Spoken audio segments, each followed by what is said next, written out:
What's happening? It's the kid Arthur Mill. I'm checking in from Knoxville, Tennessee. And when I'm not working on my game, I'm soaking up game with the Power Forward podcast with Raylan Wood. So if you're a real hooper, or maybe you can't hoop but you love hoops and you like hoop talk, check them out, man. Subscribe and tune in. Hey, what's going on? It's your Michael Blair. I'm coming to you live, man. Power forward with the power forwards, man. Rail and Wood, man. The hottest podcast coming out soon, man. Guys, great platform, great look, man. It's an honor. It's an honor to be on this platform with you guys, man. Much love. One love. Yo, the Jazz Kimber checking in, East Knoxville, Tennessee. I'm always rocking with Power Forward with Rail and Wood. Check it out. This your girl Jazz Lewis over here at We Working, and I am definitely rocking with the squad, Rail and Wood. Make sure y'all go check them out. Brandon Lopez, we're in beautiful Houston, Texas. You rock with Power Forward, Rail and Wood. Welcome back to Power Forward with Rail and Wood. Man, what's going on out there, man? We got a special guest today, man. Mr. Carter High himself, the legend. Jordan Bowden. Hey, man, before we get started, though, cousin, I got to ask you a question. What is your most embarrassing moment on the court? Ooh.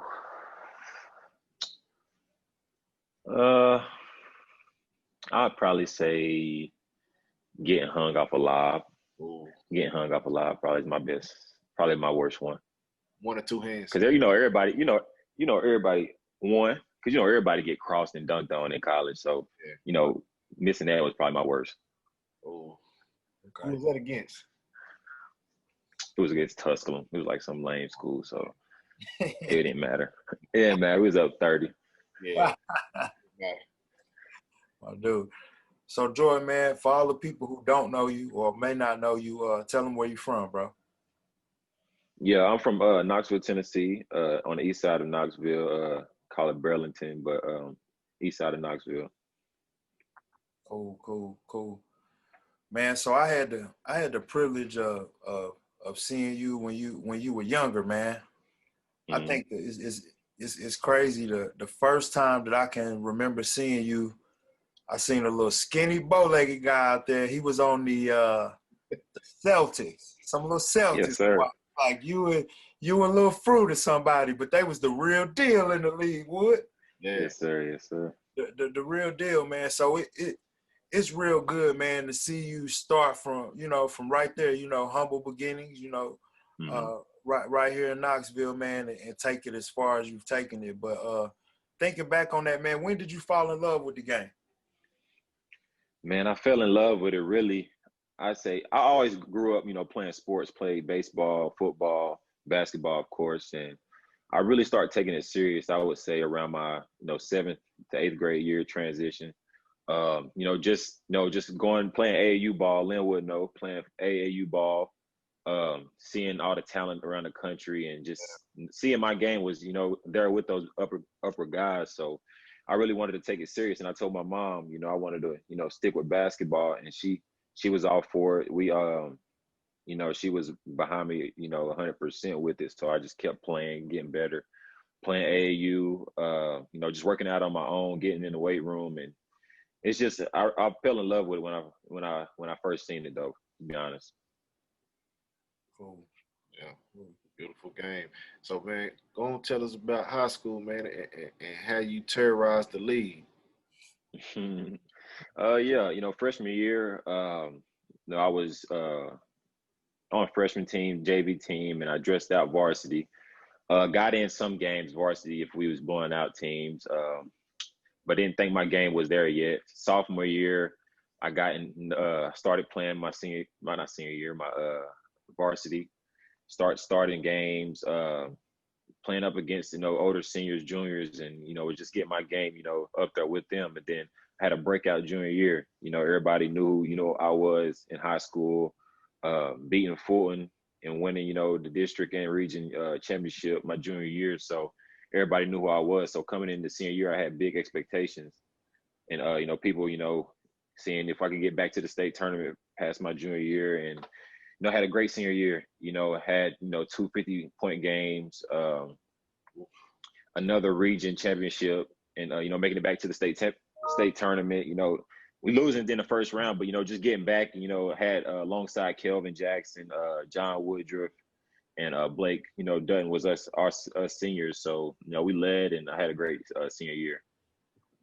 Yeah, getting down there, man. It's something most people can't say. Sure. Yeah, sure. Sure, man.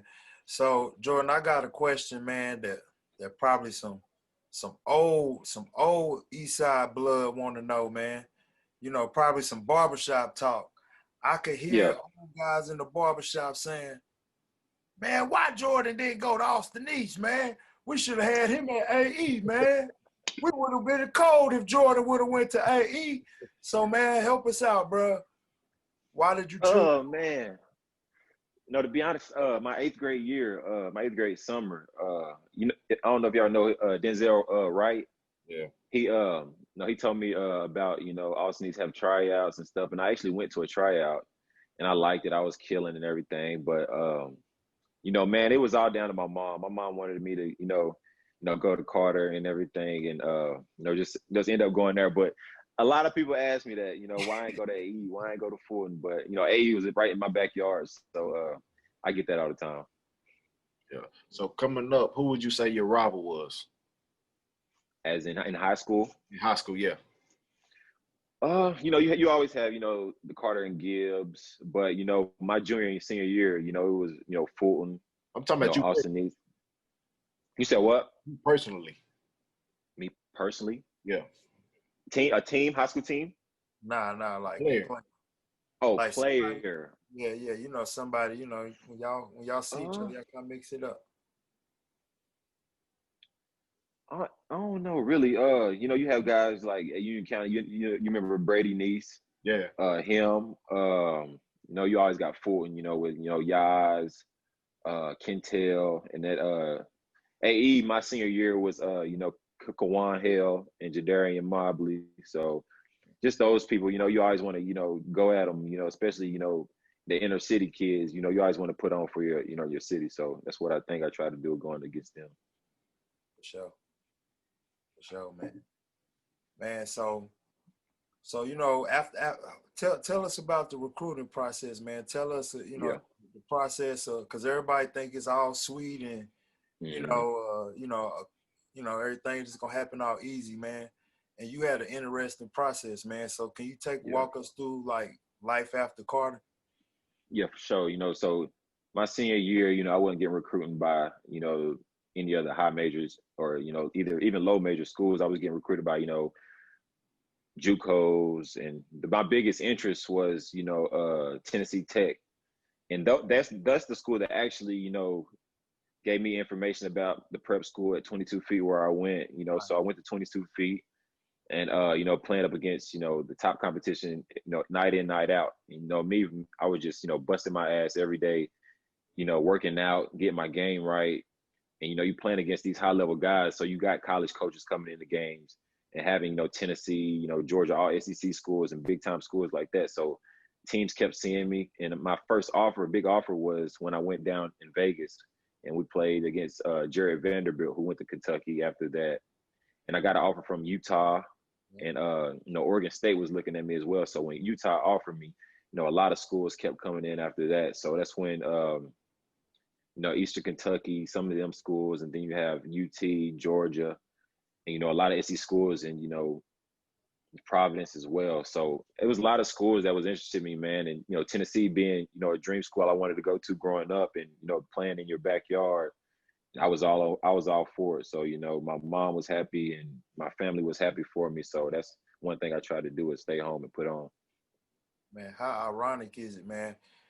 Yeah. I was talking to Howard Kimber about you, and he was telling me a funny story because he was saying early in your recruitment, that he was real adamant with the Tennessee Tech coach, like, you need to take this guy right now. You need to take this guy. You need to take him.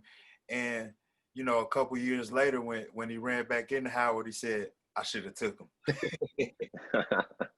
Yeah, it's crazy, man, because Howard, Jazz, and Linwood was in our AAU program as well. And we was playing against top teams. And, nobody, on our team was really getting looked at by a lot of colleges, and it was just crazy to me. But Howard pushed me, beyond my limits.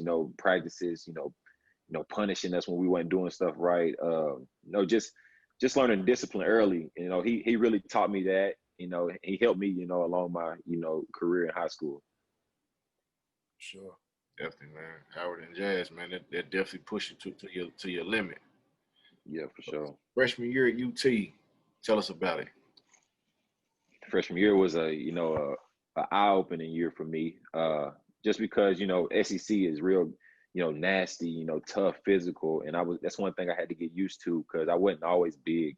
I was always skinny, growing up. So I had to, get in the weight room, getting extra weights in, getting after extra shots up. So my freshman year was a real eye-opening, test for me, and helped me along my, my 3 years.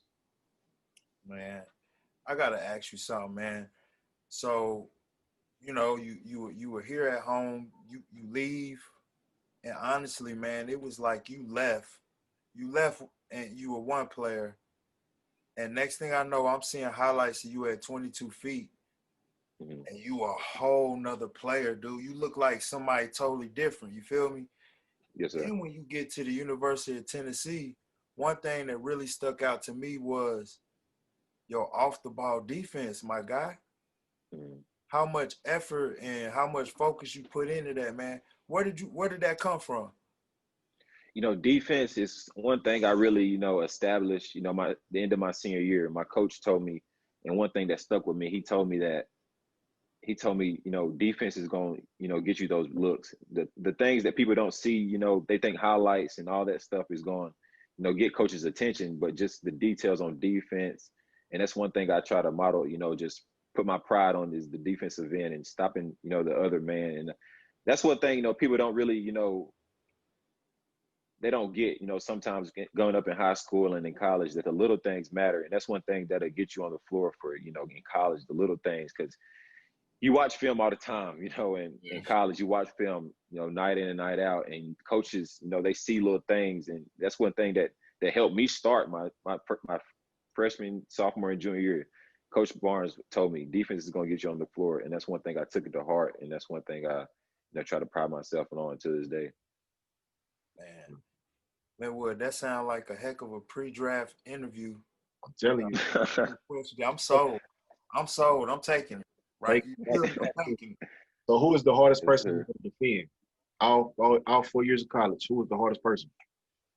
I say, freshman year, I had to go back to guys like De'Aaron Fox, Malik Monk, and throughout my 4 years, junior year, I say Carson Edwards. Just him, coming off those money screens on the baseline, just the tough shot. He's a tough shot maker, and just him, just playing so freely, it's kind of hard, to guard people. But the SEC is tough, man. Night in, night out, you guarding, NBA guys. Yeah. So it just prepare you for the future. Definitely. For sure. Man, so I watched, this year was a little bit different. You had a lot of, you had a different role. I kind of say like a lot more, I think they expected more out of you from a scoring standpoint. How do you think that helped you, man, moving forward? Yeah, I would say, I say junior year. Now I think about it, I just taking for granted the type of shots that I was getting my junior year. Playing with guys like Bone, Grant, Lamonte, and just seeing the shots they got me, give me open shots. And this year, I would say, I had to take tougher shots because the role I was in, and I wasn't comfortable with it at first, but the second half of the season, I was getting better with it. So I just know, going through that process this year, it's going to help me, later down the line in the NBA. So, I'm prepared for it. My game has, translated even more, from this past year, ever since, they stopped it from the COVID, the SEC tournament, which I didn't get to finish in, but my game has gone to another level. If you guys, seen my past. And see, the thing I love about you, and I will always love about you, is your confidence never wavers. Like, man, you can throw games. Like, all right, cool. Like, we can't dwell on that. We got to look to the future, because what's already done, I can't go back and change. Control what you can control, and that's one thing you do a good job at. Yeah, sure. for sure, man. You got to keep a positive mindset now. With everything in the world that's going on with this, ride and race, all this stuff going on, you got to be positive. And if you're negative all the time, it's not, it's just gonna keep you, down below everybody. So that's one thing I try to keep is a positive mindset, and just take one day at a time. Yeah. So Jordan, man, thinking back at UT, favorite game, most memorable game. The game that or give me one. Give me one that was. Um, Beating Kentucky at Kentucky probably. That's a game you dream about. Beating a high level game, and just going in Kentucky and beating them. Yeah. And, just killing them, scout reports, and everything just going your way. So I would say, Kentucky at Kentucky beating them. Yeah, I've heard from a few people that is the toughest place in college basketball to play. Do you agree? I would say one of them. But I would say the loudest gym or arena I've ever played in was Arkansas. Arkansas gets loud. Yeah. It gets loud, and it's tough. Too. Yeah, that's stuff crazy, bro. It's like your ears ringing, and it's crazy. I gotta. Have you been? Well, I know about it because years ago it was real big. Arkansas used to be a top program when Yeah. Nolan Richardson was there, and I just remember it from hearing it on TV and stuff like that. I've never It's been crazy. No, I haven't. It sounds like something I gotta go experience. For sure. there. So man, looking toward the future, man. What tell everybody what you've been kind of doing, here now, cause I've been seeing you. It looked like you just been putting in a lot of work. Yeah. Every Yep. time I Yep. see you, that's what I see you doing. I see you putting in work. So what's up, man? Tell us what you're doing, man. Yeah, every day is really the same for me. Ever since, we got back from the SEC tournament, I told myself, as soon as I get back, I'm going to the gym. And as soon as I got off the bus, I remember March 14th, as soon as I got off the bus, I went straight to the gym. And ever since March 14th, I've been busting my ass, bro. I've been, weight room. I got on a meal plan, and I've been sticking to it, this whole time. And I've seen myself transition a lot. Been putting on weight. At the end of the year, I was around 190, and now I'm a consistent, 196, 197. So I've been putting in work every day. Just waking up at 11, well, at 9, and going to D1 at 11 o'clock, lifting weights. And then after that, I go straight to the gym and do my ball work and everything. So it's really the same schedule each and every day. So, but plus, NBA stuff, I would say, I've been having a lot of Zoom meetings with teams. My last one was with the Bucks, and that was my 11th one. So hopefully, when stuff starts opening up, I get to go have team workouts with them and be able to to showcase my skills with everybody in the country. So right now, for those that don't know, like what's going on with like the NBA and how they're doing everything, what all are they doing? Are they gonna have a combine in person? Or are they doing everything virtual? I think they sent out invitations for the combine. I didn't get one, but I've been getting a lot of Zoom calls. So they're doing a lot of things virtually right now. So hopefully when everything, whenever the playoffs and whatever, ends, hopefully they'll start opening up facilities and letting people, work out. But other than that, the draft is October 16th, and I'm working until then. Cool. Man, I can't let them slide though like that, Linwood, because it's something else, man. Nah, bro, you ain't about to slide like that. Check this out, man. Another thing that I felt like that you brought to the table to your squad that was big, that was huge, was you brought character. You brought something to the locker room, man. You brought something to the locker room.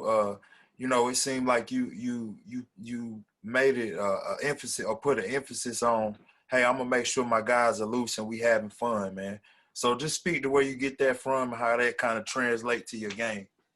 Y'all fly. Oh, Cause he is a fool, man. Yeah, I'm like, yeah, let my turn. Nah, I can't talk no more. man, I don't know. It's just who I am. Just positivity, man. I hate to see my teammates or a friend in a upset or sad or down on herself. So I just try to, pick the energy up, every day. That's what I had to do, ever since Lamonte went down with his shoulder injury, in December, I had to be a leader. I had to step up and do things that I wasn't comfortable doing, but, it would work out for my team. So I had to step outside of my comfort zone a lot, my 4 years at UT. So I just, just tried to, do something, extra and something that I could do for my team. For sure, man. Man, bro, you are definitely a inspiration to a lot of kids, man. I don't know if you realize it, because the cool thing for me is I watched you kind of grow up from afar, you feel me? Yeah. And watched your path. And of course, I'm still right here in Knoxville working in the same community or whatnot. And we had an opportunity to go visit the University of Tennessee, right? And go to actually go in y'all locker room with a bunch of our students. And I was able to point to your jersey and your locker, bro, and say, you can do it. And you know what I'm saying? And it really, man. So, man, we proud of you, bro. Yeah. Super proud of you. Appreciate that, man. Just continue. Man, he is one of the most humble people you ever meet, because he came to, what was it, Jordy? The West Valley game, I think it was this year. Yeah.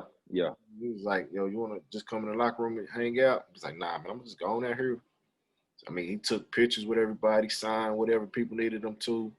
And I think he didn't leave till I left. And I'm usually the last one out the gym. Like, and he didn't have a problem with it at all. Man, that's what's up. And I mean, that just, man, his personality, man, it's just amazing. It's honestly, man, because I've been in that position before. I've been a younger kid and wanting, a D1 player or a star or, just a popular player in the city to come speak to me, come take pictures with me. And I'm not too cool to not take a picture with somebody or, sign an autograph. Or I've always been that type of person. If, I told myself at a younger age, if I ever got to that point in my life, to just give back, always give back to your community. And that's one thing I stamped myself on, is one thing I would do and continue to do as long as I'm living. So, especially Knoxville, man. Knoxville has been so good to me, ever since I was younger. So, especially, my family, like Linwood, I do anything for him. It's the same as you, and just continuing to give back and do whatever I got to do, man. It's a big time. So right now, who are you watching in the NBA? Who are you modeling your game after? Yeah, guys like, they ain't playing good right now, but I like guys like Danny Green. If you go back a little bit, back in the day, little Rip Hamilton, how he was, Come on, playing, now. Both sides of the floor. Baby, my guy. Yeah, Rip, man, him and Rip, and I would say, a little bit of defensive wise, I look at guys like Avery Bradley, Marcus Smart, and those two-way type of guys. So I just try to do everything they do and add my little flavor in it as well. Yeah. So growing up, give me your top 5 players, man. Growing up, for sure. You got to put Kobe Bean in there. Kobe, love Jordan, obviously. Who else did I like? Obviously LeBron. Yeah. I don't know. I like guys like, I love Steve Nash for some reason. I like Steve Nash, and my all-time will have to be AI. Good old AI. That's sweet, man. Man, Jordan, man. So if you get to pick, any shoe, what shoe you hooping in? I got to hoop in the Kobe's. I got to hoop in some Kobe. Any type of Kobe's I hoop in. Just comfortable, huh? Comfortable. They light, reliable, and they always felt good on me, on my feet. So Kobe's. You hear that, Nike? Huh? You feel me? I'm trying to plug you. Yes, sir. Yeah, I need it. For sure, man. But Jordan, man, it's been an honor, bro. Definitely. It's definitely been an honor to have you on, man. We blessed to have you, man. Stay locked in with Knoxville, man. But we praying and pushing for you, man, and wishing nothing but the best for you, big dog. Definitely. Yes, sir, for sure, man. Appreciate you for having me. Man.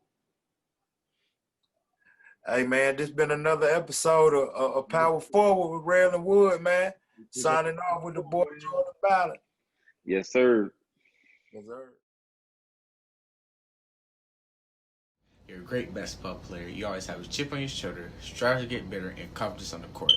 I'm thankful that you made it to one of our games because not every kid gets a chance for a great basketball player to come and watch them and receive feedback. You're one of my idols. I look up to you. I can tell you, one day after practice, I came to watch you play at UT and played well 2 days later and scored 18 points.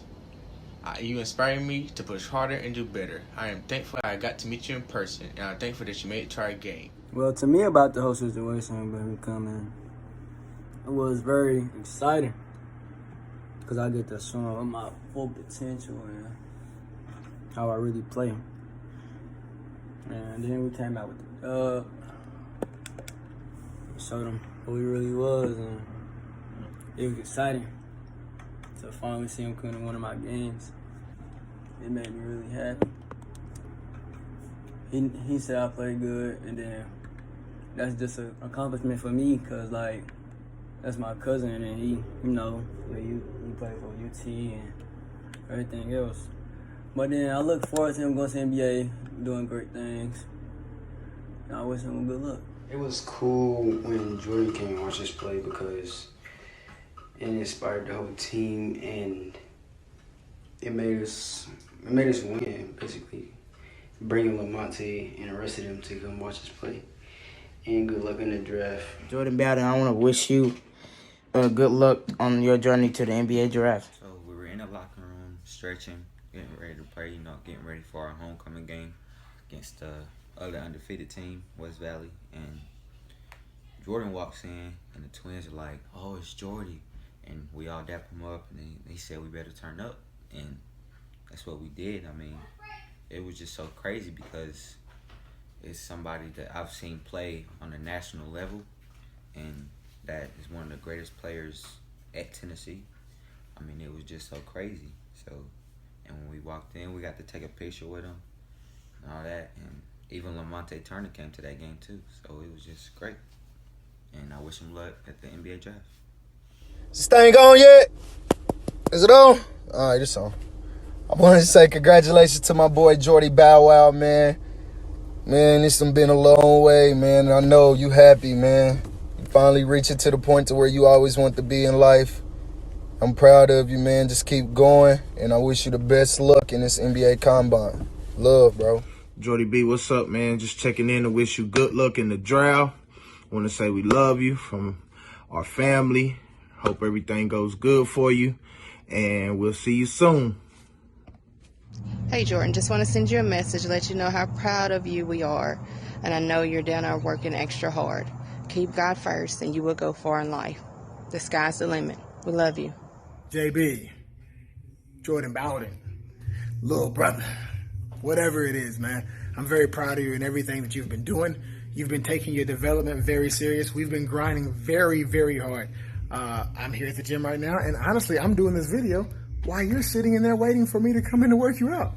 But just know that I believe in everything you do, and no matter any outcome, no matter what happens, you are ready for this moment, and the work will pay off, bro.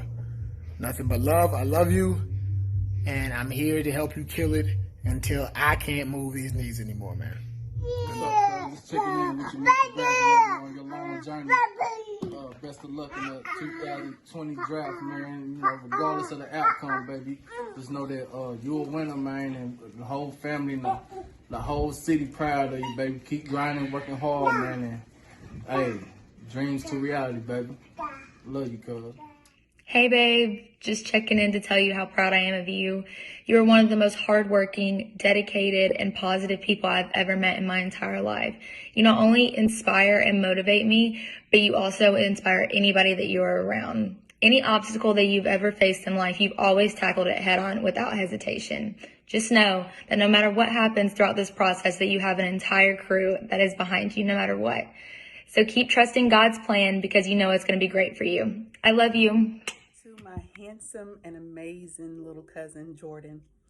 I am so super proud of you, baby. You have worked so hard down through the years to reach your goals. And here you are, draft day. And we are cheering for you. We are praying for you. We want you to stay positive, keep your head up, and keep the same drive and momentum and determination that you've had all this time.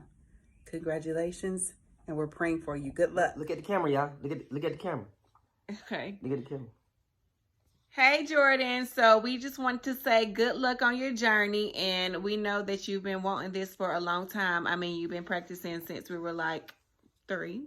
So we want to say good luck on your journey. And we know if anybody deserves this, that you do. And we love you so much. And you know that, so. Good luck, little bro. You got something to good luck, say? Uncle Jordan. Good luck, Uncle Jordan. Good night. Say good luck, Uncle Jordan. You want to say good luck, F? Good night. Say good luck, Uncle Jordan.